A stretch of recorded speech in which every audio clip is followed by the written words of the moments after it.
Picture this, a wedding whispered to be the social event of the decade, set against the backdrop of the majestic Stirling Manor. White stone columns gleamed under the soft morning light, perfectly manicured gardens stretched like velvet carpets, and an air of silent, undeniable arrogance permeated every inch of the sprawling property. Everyone saw a fairy tale, a story for the ages. But fairy tales, like diamonds, often have a hidden price. And sometimes that price is everything you thought you knew about love partnership and your own worth. Inside, beneath crystal chandeliers that dripped like frozen waterfalls, and the watchful eyes of long-gone ancestors whose portraits lined the opulent walls, the wedding of the year was about to begin. Amara Stirling, or rather soon-to-be Amara Stirling, stood before a massive mirror in the bridal suite.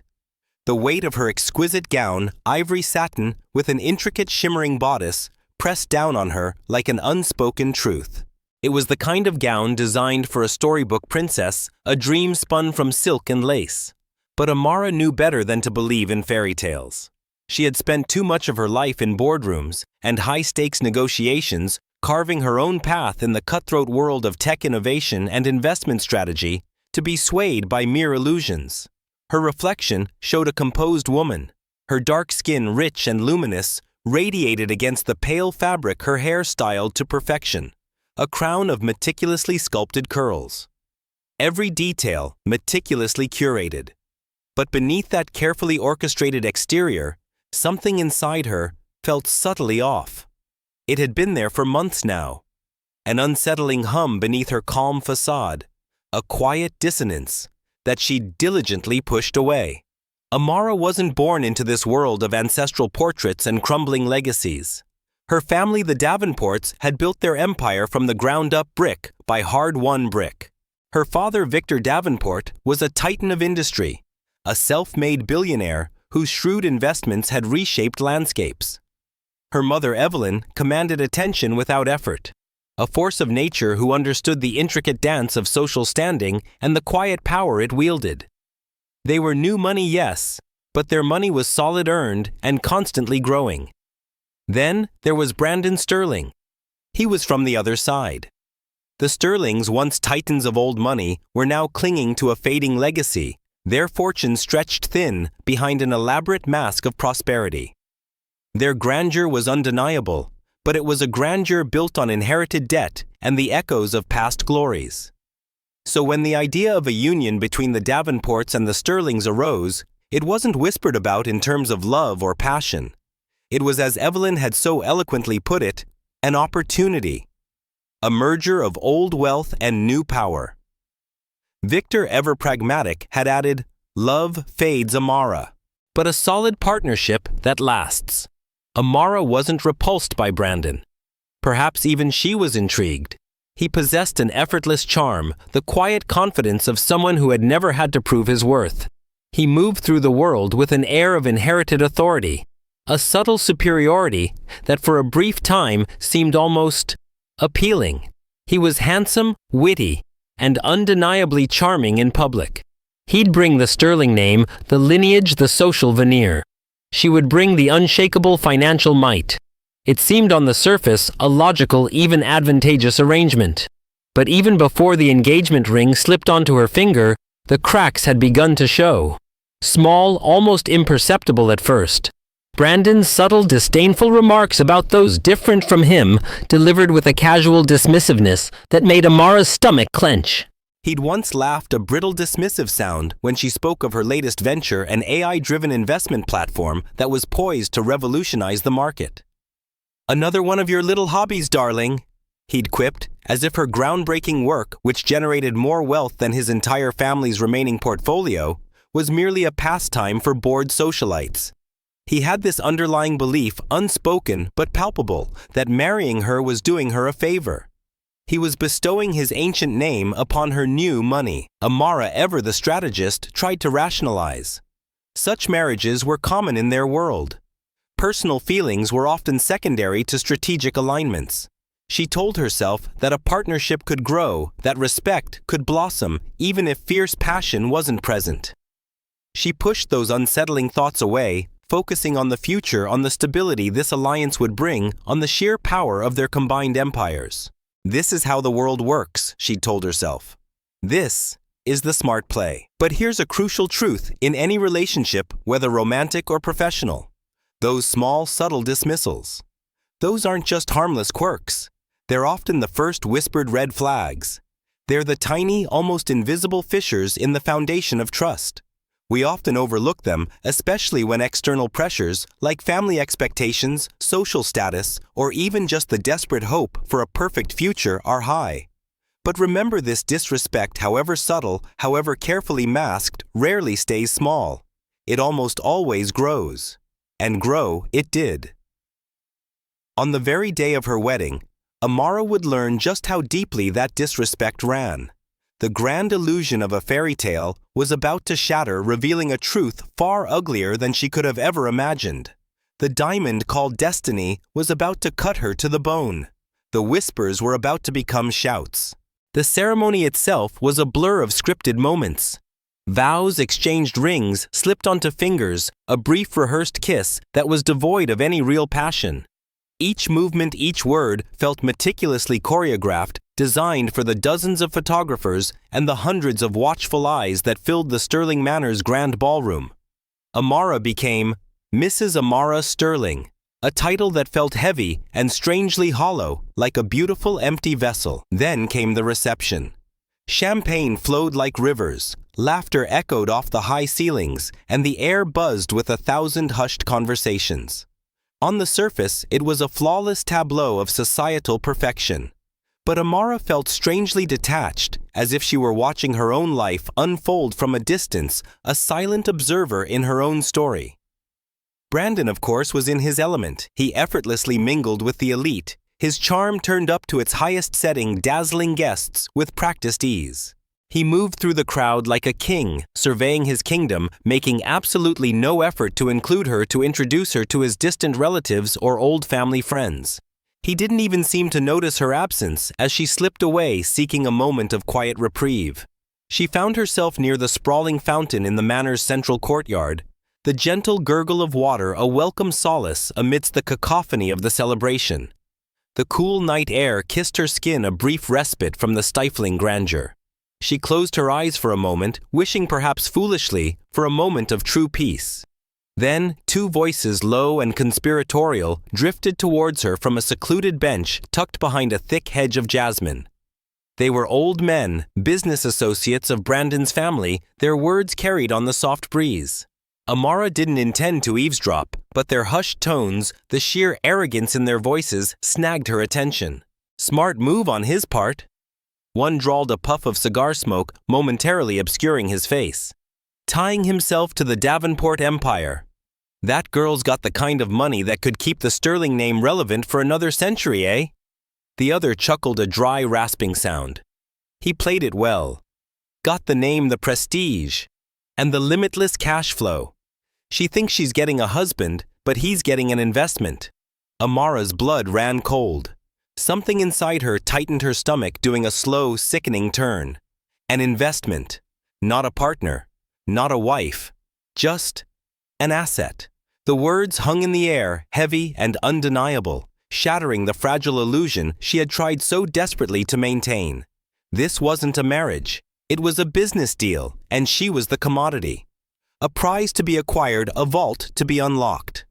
The horrifying realization hit her with the force of a physical blow. She was never in control at all. Not yet. She pushed herself further into the shadows, a silent witness to her own betrayal.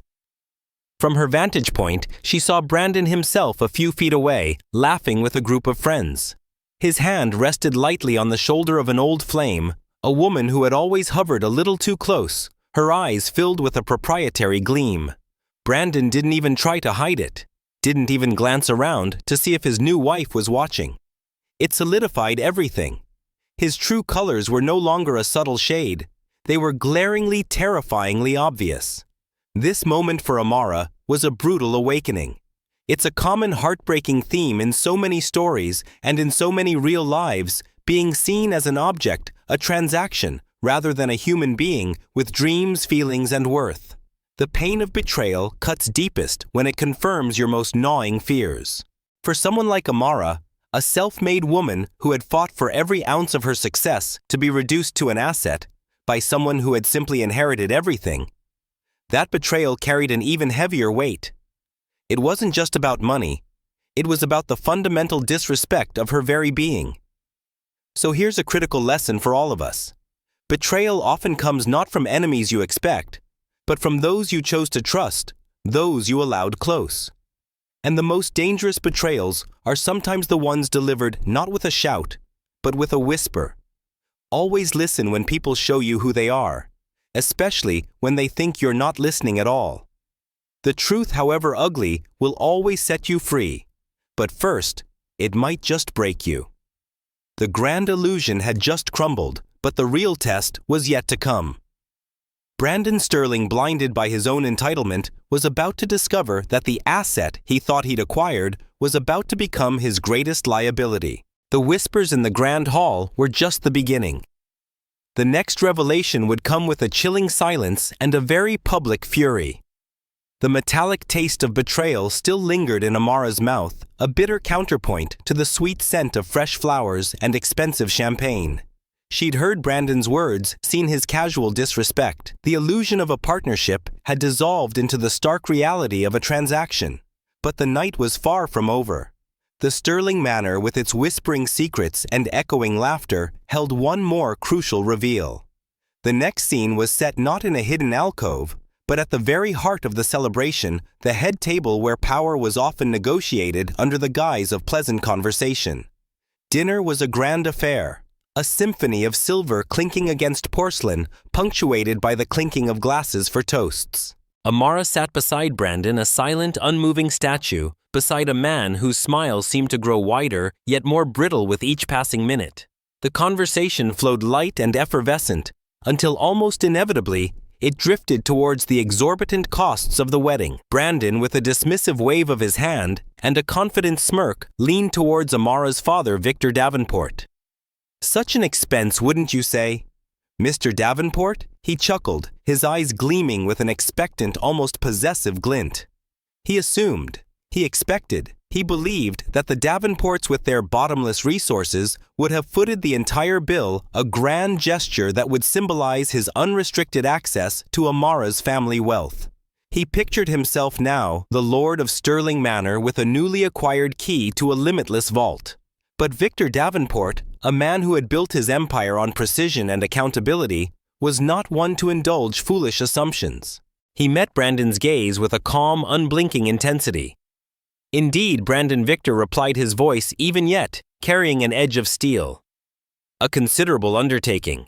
That's precisely why we made sure that the financial responsibilities were split fairly down to the last penny. This was, after all," he paused, his gaze hardening just perceptibly, "a union of equals." Amara didn't have to look at Brandon to know he was fuming.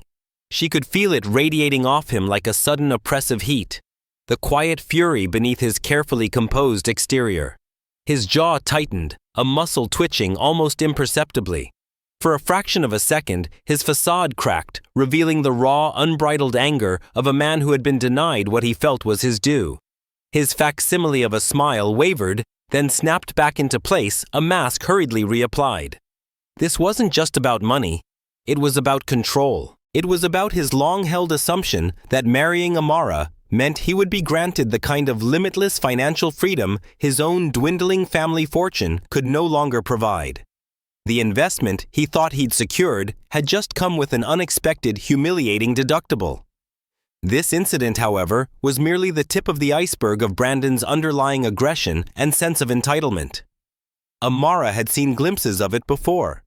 His subtle comments about how well off she was often followed by jokes that weren't really jokes, about how incredibly lucky he was to have found such a generous partner. He'd made offhanded remarks about her relentless work ethic, hinting that she didn't need to dedicate so much time to her career, now that she was marrying into his illustrious family. The implication was clear: her wealth was a dowry, a tribute to be absorbed into his assets, and her ambition was simply unnecessary. Later, as Brandon cornered her near the ornamental garden, his voice was low-laced with thinly veiled accusation. I didn't realize your family was so calculating, he hissed, his eyes narrowed. Amara met his gaze, her own, steady and unwavering. And I didn't realize you were quite so presumptuous, she replied calmly, her voice a quiet counterpoint to his barely contained rage. Every business deal, Brandon, no matter how grand, has terms. And transparency is always key. My father ensured that. His face flushed. She had forced him to acknowledge the underlying issue, his loss of perceived control. He saw her not as a woman, but as a key to a vault that had just been denied. It was then in that moment, under the soft glow of the garden lights, that Amara understood with chilling clarity, this wasn't a partnership. This was a war. A quiet war waged through sharp words and veiled threats. And the first battle decisively had just been won by the Davenports. This scene highlights a fundamental clash, the difference between true partnership and a parasitic relationship. Brandon viewed Amara's wealth as an extension of his own entitlement, a lifeline for his fading legacy. He embodied the outdated notion that inherited status trumped earned success. But the Davenports, particularly Victor, understood that true wealth isn't just about money. It's about self-worth, integrity, and the fundamental principle of respect in any agreement. They weren't just protecting their fortune, they were protecting Amara's dignity. Never let anyone devalue your contributions or assume entitlement to your efforts, no matter their pedigree. True wealth isn't just measured in dollars. It's measured in the strength of your character and the integrity of your agreements. When someone tries to diminish your worth, remember you are not just an asset. You are the architect of your own empire. The financial fissures had opened wide, revealing the raw avarice beneath Brandon's charming veneer. But the true unmasking, the ultimate humiliation, was yet to come. The grand dance was about to begin, and Brandon, in his desperate attempt to reclaim control, was about to make a very public, very irreversible mistake. The air at the Sterling Manor reception, once so alive with celebratory chatter, now felt thick with unspoken tension. Amara moved through it with a quiet grace, her earlier conversation with Brandon having sharpened her senses, every word now scrutinized for hidden meaning. The financial skirmish was just the beginning. The real battle, she knew, would be fought on a much more personal field. Then came the first dance. A slow, sweeping melody filled the grand ballroom, pulling couples onto the polished floor. Brandon took her hand, his touch firm, almost possessive, as he led her into the waltz. To onlookers, they were the picture of marital bliss, movements perfectly in sync, smiles exchanged. But for Amara, it was a chilling performance. She felt the tension in his grip, his fingers pressing just a fraction too hard against her waist. There was no warmth, no genuine connection, only a cold calculation, a deep-seated resentment simmering beneath his charming facade. His eyes, though fixed on hers, seemed to look through her, seeing only the symbol of wealth, the asset he felt was his by right. It was a dance of power, not of love. Later, as the night wore on, a restless energy consumed Amara. The oppressive weight of the illusion was suffocating. She excused herself, seeking a moment of genuine solitude, and headed towards the grand staircase, intending to escape to the quiet solace of the upper floors. But as she passed the open doors of the cigar lounge, a wave of pungent smoke and the low murmur of male voices drifted out. And then she heard it. Brandon's voice. It was a familiar drawling tone, carrying just enough arrogance to send a chill through her veins. She froze, hidden just out of sight, her breath catching in her throat. She heard his casual laughter, then his words spoken with chilling clarity to a group of his male friends who chuckled in complicity. "She's an investment," Brandon stated smoothly, his voice laced with disdain. "The kind that pays off in the long run, boys. Just gotta make sure she understands her role." Amara didn't feel anger, not even immediate betrayal.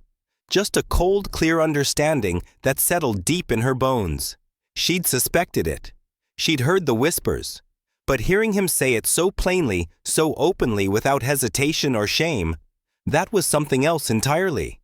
It was a raw, unvarnished truth stripped of any pretense. In that moment, she realized the depths of his contempt not just for her wealth, but for her as a person. She was a means to an end, a pawn in his desperate game. And in that same moment, a steel resolve solidified within her. The quiet, unsettling hum she'd felt for months vanished, replaced by an icy calm. She pushed off the wall, her movements fluid and deliberate, and walked directly into the cigar lounge. The conversation died. Cigars paused midway to lips. All eyes snapped to her. Brandon's smug smirk, so confident just moments before, froze in place. He looked like a deer caught in headlights, his casual arrogance dissolving into a flicker of panic. He stammered, trying to find his words to smooth over whatever had just happened. "Darling, you startled us." He forced a laugh, a hollow, desperate sound. "We were just having a private chat." Amara's gaze was like ice. She didn't raise her voice. She didn't need to. "Don't stop on my account," she said, her tone light, almost conversational, yet razor sharp. It sounded like a fascinating discussion. "Were you saying something about me?" She paused, letting the silence stretch before she finished his sentence for him, her voice barely a whisper, yet loud enough to fill the sudden void. "Calling me an investment." The color drained from Brandon's face. His friends shifted uncomfortably, avoiding eye contact. Amara held his gaze, her eyes unwavering, betraying no emotion. She didn't need to yell. She didn't need to explain. She had heard enough. She turned on her heel, her exquisite gown rustling softly, and walked out, leaving the weight of her silence to settle in her wake, a crushing indictment. As she exited the lounge, her brother Malcolm was waiting. He hadn't heard the words, but he'd seen Amara's face, and he'd seen Brandon's. He knew. Without a word, he simply placed a reassuring hand on her arm, his presence a quiet anchor in the stormy night. His gaze, fiercely protective, followed Brandon's retreating figure. He understood. This scene is a stark reminder of how insidious contempt can be. Brandon's need to diminish Amara, to reduce her to a mere financial transaction, was a desperate attempt to assert control and inflate his own fragile ego. People who truly feel secure in themselves don't need to belittle others. This kind of arrogance, this need to objectify, often stems from deep-seated insecurities and a desperate struggle to maintain a perceived status, especially when that status is crumbling. When someone shows you who they truly are, believe them unequivocally. Your intuition will often whisper the truth long before your mind fully accepts it. And sometimes the most powerful response to blatant disrespect isn't a shouted argument, but a quiet, unwavering truth, and the simple act of walking away. Let your silence be louder than any insult. It's a testament to your dignity and an affirmation that you will not be complicit in your own diminishment. The cracks were now gaping chasms. Brandon's desperation had reached its peak, and Amara's resolve had hardened into steel. The stage was set for the final shocking act. A public humiliation witnessed by hundreds that would irrevocably seal Brandon's fate and unleash a power Amara didn't even know she possessed. The cake, a symbol of joy, was about to become an instrument of justice. The air in the Sterling Manor ballroom crackled with an almost unbearable tension. The beautiful facade of the wedding, already chipped and cracking, was about to shatter completely. Amara stood beside Brandon, the weight of his calculated contempt pressing down on her, even more suffocating than the heavy satin of her gown. She had just heard, his true thoughts had seen the raw contempt in his eyes, and now she knew what was coming. She could almost feel it, a chilling premonition of the final public act of degradation. The moment for the cake cutting arrived. A towering masterpiece of white and gold, adorned with delicate sugar flowers, was wheeled into the center of the ballroom. It was a symbol meant to represent unity, sweetness, the joyful start of a new life together. Tonight, it would be the stage for Brandon's final desperate attempt to reclaim control, to humiliate the woman he saw as a mere transaction. Amara looked at the cake, then at Brandon. His eyes, fixed on the confection, held a glint of something cold and calculating. She sensed his anger, his bruised ego, his desperate need to assert power in whatever small, destructive way he could. He was about to make his move, and she in that moment decided to let him. She would not flinch. She would not give him the reaction he craved. The photographers raised their cameras. The crowd murmured with anticipation. Brandon took the knife, guiding Amara's hand. He smiled a wide, predatory grin that didn't quite reach his eyes. And then, instead of guiding the knife for a graceful cut, he twisted, lifting a large chunk of the pristine cake. And with a swift, deliberate motion, he shoved it. Not gently, not playfully, but forcefully, directly into Amara's face. A gasp rippled through the room. The murmurs died. For a long, agonizing second, there was only silence.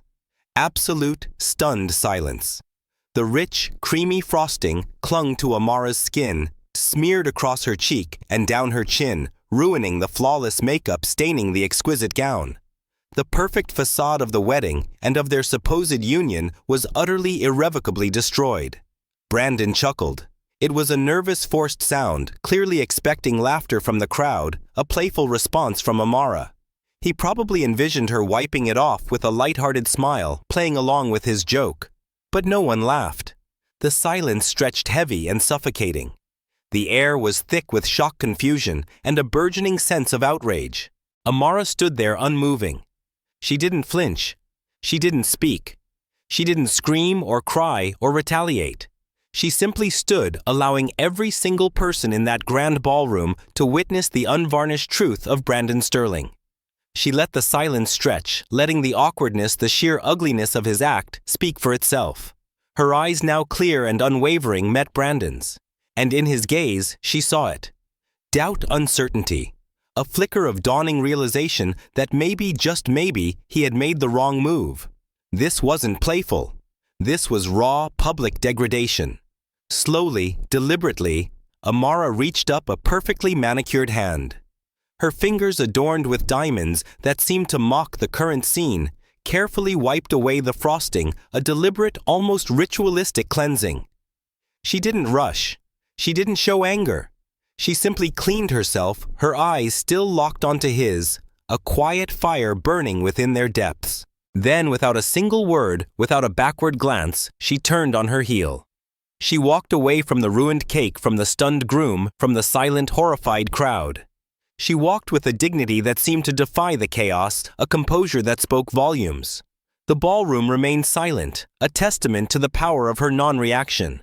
From the edge of the crowd, Victor Davenport's face was a mask of barely restrained fury, his jaw clenched, his eyes blazing. Evelyn, ever composed, placed a calming hand on his arm, her own gaze fixed on her daughter, a look of profound understanding passing between them. Malcolm, his fists clenched, immediately moved to clear a path for Amara, his protective stance unmistakable.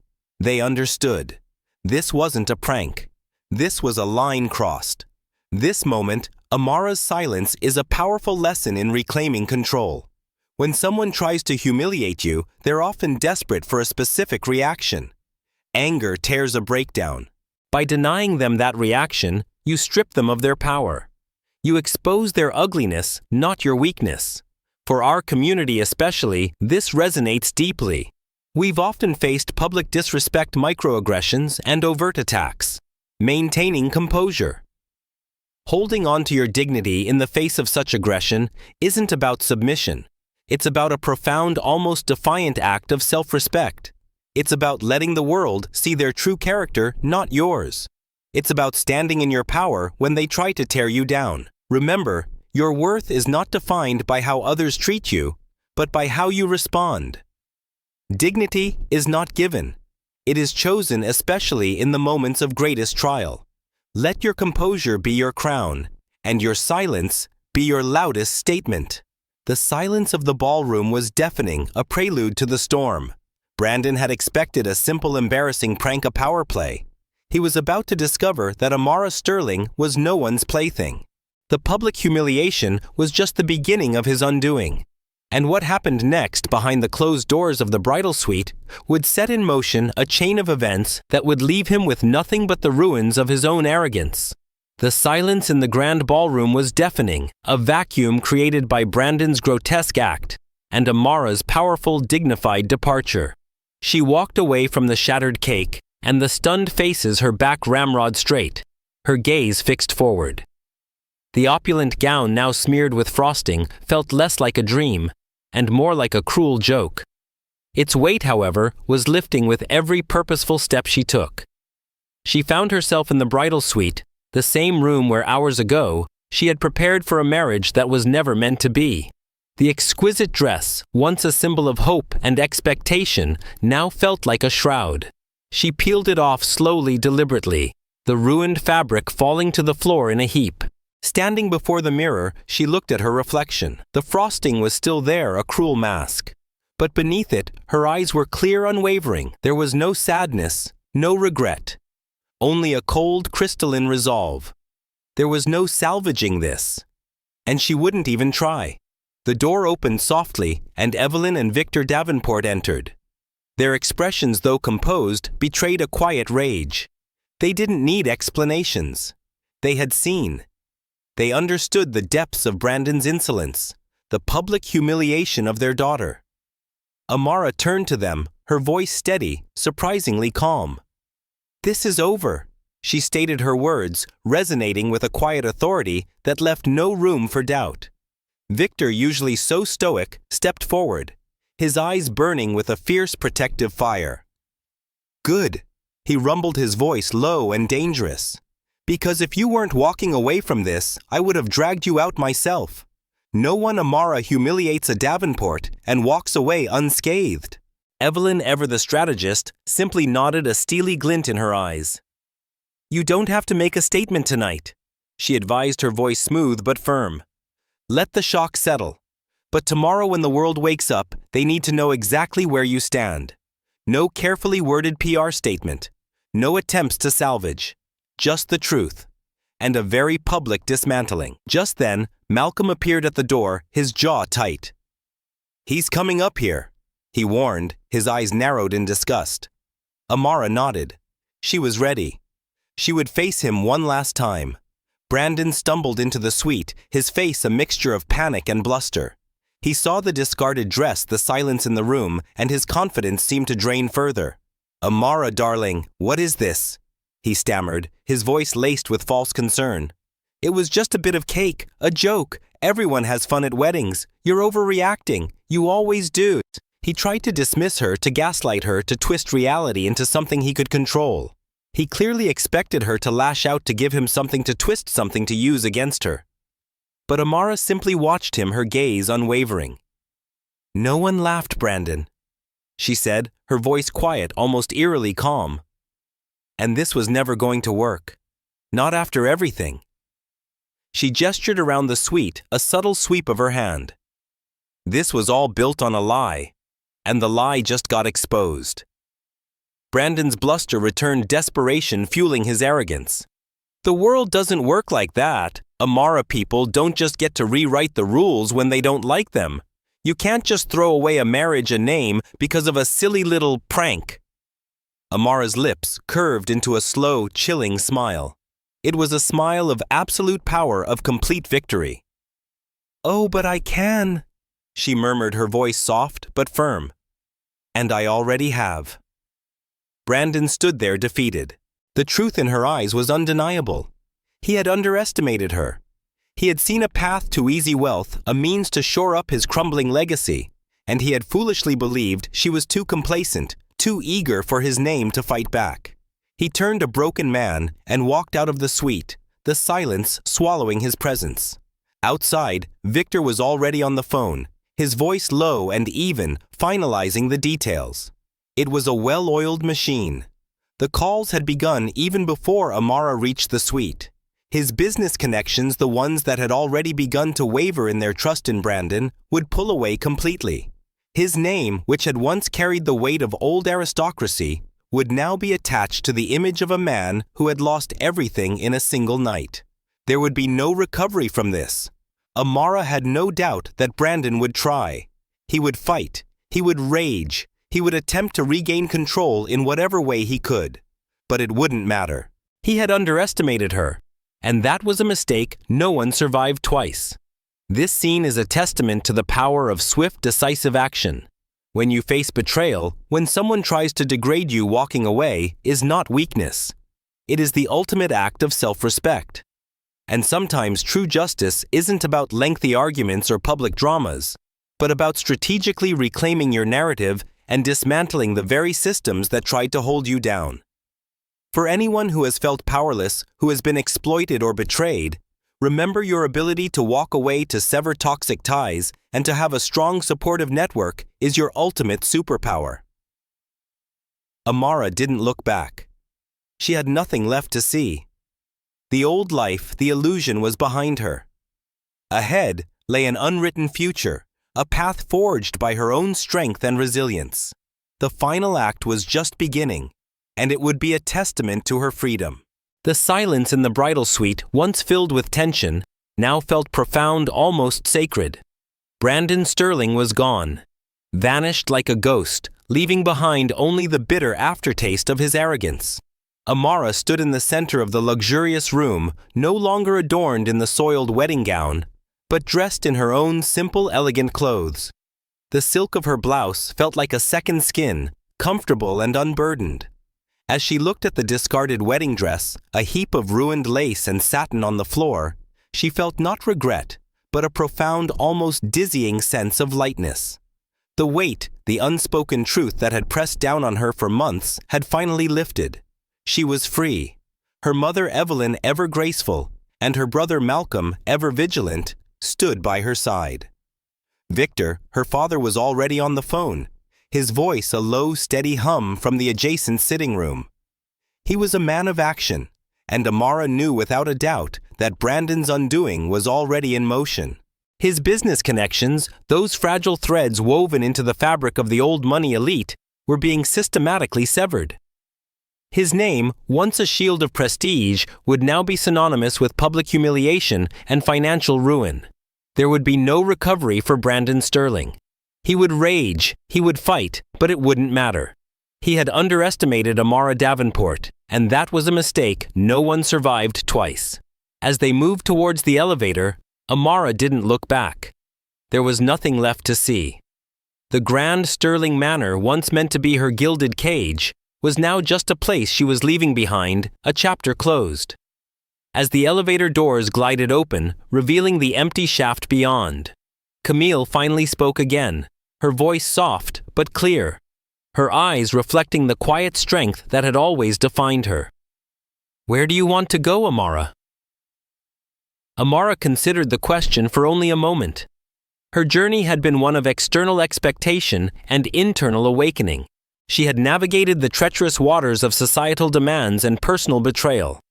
And now the world was truly her oyster, unconstrained by titles or expectations. She exhaled slowly, a breath that felt like the release of years of unspoken burdens. "Anywhere but here," she replied, a genuine, powerful smile gracing her lips. Her mother nodded a knowing smile, mirroring hers. "Then that's where we'll go." As the elevator doors closed, sealing her away from the broken spectacle of the wedding, Amara felt something she hadn't felt in a very long time.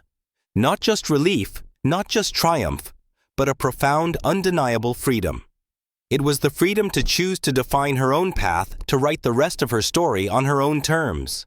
The woman who had walked into that mansion earlier in the day, a pawn in a game of old money, was gone. The woman who stepped out of that elevator was reborn. For Brandon, there would be no recovery. He had sought to exploit, to diminish, and he had underestimated the true power of a woman who knew her worth.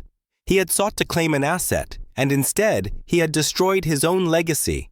His story would be a cautionary tale of arrogance and entitlement. But for Amara, this was the beginning. She would not be the woman who stayed the wife who tolerated disrespect, the partner who was merely an investment. And she would be the woman who walked away, the innovator who built her own empire.